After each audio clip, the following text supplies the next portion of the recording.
राजाधिराज श्री सद्गुरुनाथ महाराज की जय. आनंदम ब्रह्म सुलभ आत्मज्ञान साधकांचा नित्यमनन ग्रंथ. बोधक श्री समर्थ सद्गुरू गणपतराव महाराज कन्नूर. अनुवाद श्री शिवराम पंत उर्फ बावन्ना श्री वैद्य बसव मुक्ता वैद्य. प्रकरण 23. तू नित्यमुक्त आहेस. पुढील भाग. ज्ञानीपुरुष गुरुरूपाने आपल्याला आत्मबोध नावाचे अमृत अत्यंत प्रेमाने जेवू घालायला आले आहेत. प्रेमभराने दिलेले स्वादिष्ट पदार्थ खाल्ले तर देणाऱ्यांना आनंद होतो, पण छे हो, ते आम्हाला आवडत नाहीत असे म्हणून वाढणाऱ्यांचा हात बाजूला सारला तर त्यांना अत्यंत वाईट वाटते. गुरुमाऊलीने अत्यंत परिश्रमाने तयार करून श्रुतिदत्त ज्ञानरूपी पक्वान्न मोठ्या प्रेमाने आणले आहे. ते ग्रहण करून गुरुमातेला प्रसन्न करावे की ते ग्रहण न करून त्यांना खेद वाटेल असे करावे, याचा तुम्हीच विचार करा.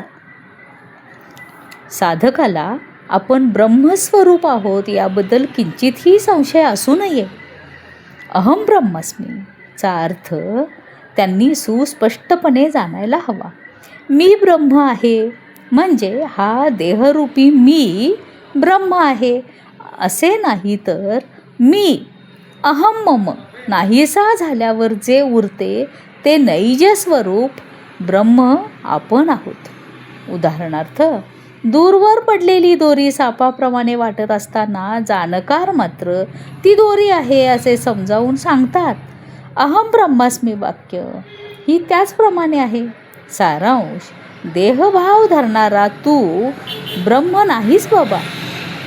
देहभावाचे निरसन केल्यानंतर उरणारे सच्चिदानंद रूप ब्रह्म तू आहेस. परमात्मपद आनंदामृताचा सागर आहे. तो परिपूर्ण असल्याने कमी होत नाही, त्याचा नाशही होत नाही. असा आनंद सागर तुमच्या जवळच आहे, पण परसातच गोड्या पाण्याचे आड असतानाही अन्य पाण्यासाठी कडेवर घागर घेऊन रानोरान हिंडत राहणाऱ्या मूर्खाप्रमाणे आपण सुखासाठी बाहेर धाव घेत आहोत. एवढी महत्त्वाची वस्तू इतकी सुलभ साध्य कशी असू शकते असा विकल्प करू नका. गुरुकृपेने येथेच लगेच एकदम संपूर्ण निधी हस्तगत होतो. एका करोडपतीने एखाद्या गरीब बालकास दत्तक घेतल्यानंतर त्या बालकाला एका क्षणात कोट्यवधी पैसा एकदम मिळतो. त्याप्रमाणे तुम्हाला अत्यंत श्रेष्ठ वस्तू अत्यंत सुलभ रीतीने मिळते.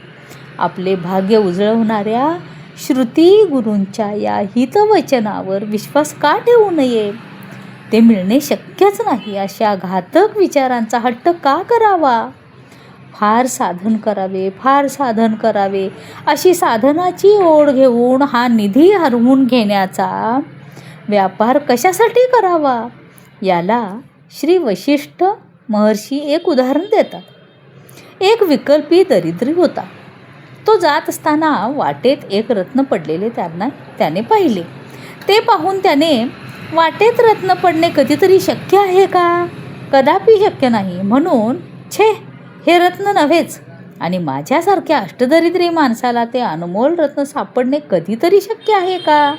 नाही, म्हणून ते रत्न नसून काचेचा तुकडा आहे असा विचार करून त्यावर माती सारून तो पुढे गेला म्हणे. त्याचप्रमाणे बऱ्याच साधकांची स्थिती अशी झाली आहे. असो, श्रुती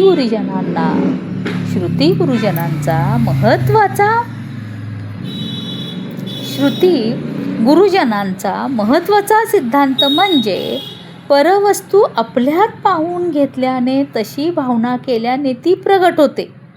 हा सिद्धांत समजून घ्यायला हवा, त्याचा निश्चय करायला हवा, त्या आनंदात राहायला हवे. आत्मसुखाची बरोबरी इतर अन्य सुख करूच शकणार नाही, कारण हे आत्मसुख सत्य आहे. उरलेले सर्व सुख मिथ्या आहेत. कितीही गोष्ट खोटे एकत्र केले तरी एक खरे होते का? सांगा पाहू. 100 खोटे एकत्र केले तर एक खरे होईल का?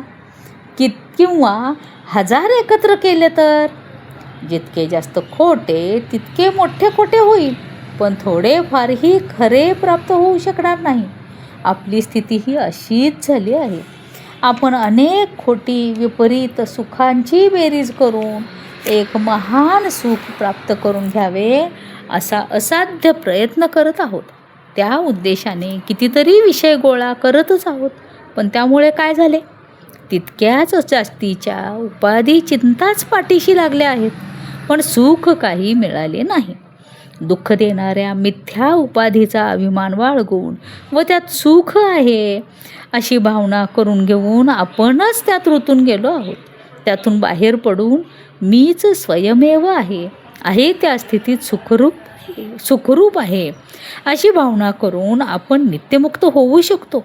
आपण अशा उपाधींचा त्याग करून तसेच आहोत या आणि अभिमानाचाच यथार्थ निश्चय केला तर दुःख कष्ट आपणास स्पर्श करू शकणार नाहीत. व्यास महर्षींनी शुक मुनींना या अध्यायातील प्रमुख विषयांचा सारांश असा सांगितला आहे. हे प्रिय शुक मुनी, मी केलेल्या असी पदाच्या बोधाचे यथार्थ ज्ञान ग्रहण केलेस ना तू? असी म्हणजे आहेस, नवीन काही व्हायचे आहे असे समजू नकोस. नसलेले होणे कठीण आहे, पण आहे ते होणे अत्यंत सुलभ आहे. एका टोपलीखाली एक प्राणी लपवला आहे. त्याला मांजर करून दाखवायचं आहे असे समजा. जर त्या टोपलीखाली लपवलेला प्राणी मांजरच असेल तर टोपली उचलल्या क्षणी मांजरच बाहेर पडेल. पण टोपलीखाली मुंगूस, पोपट, पारवा इत्यादी अन्य प्राणी असले तर त्यांना मांजर करणे शक्य आहे का? त्याचप्रमाणे आपण आहोत ते सोडून नसलेले होण्याचा प्रयत्न करीत आहोत. आपण परमार्थ करणे, साधन करणे कष्टासाठी नसून सुखासाठी आहे असे श्रेष्ठ सुख वेदांत थेट पदरात घालतो. एका वाक्यात सांगायचे झाले तर तूच सुखरूप असून दुसऱ्यांचा आश्रय न घेता तुझा तूच झालास तर सुख मूर्तिमंत प्रगट होते. ही गोष्ट जाणून घेऊन सर्वजण सुखमय व्हा बाबांनो. राजाधिराज श्री सद्गुरुनाथ महाराज की जय.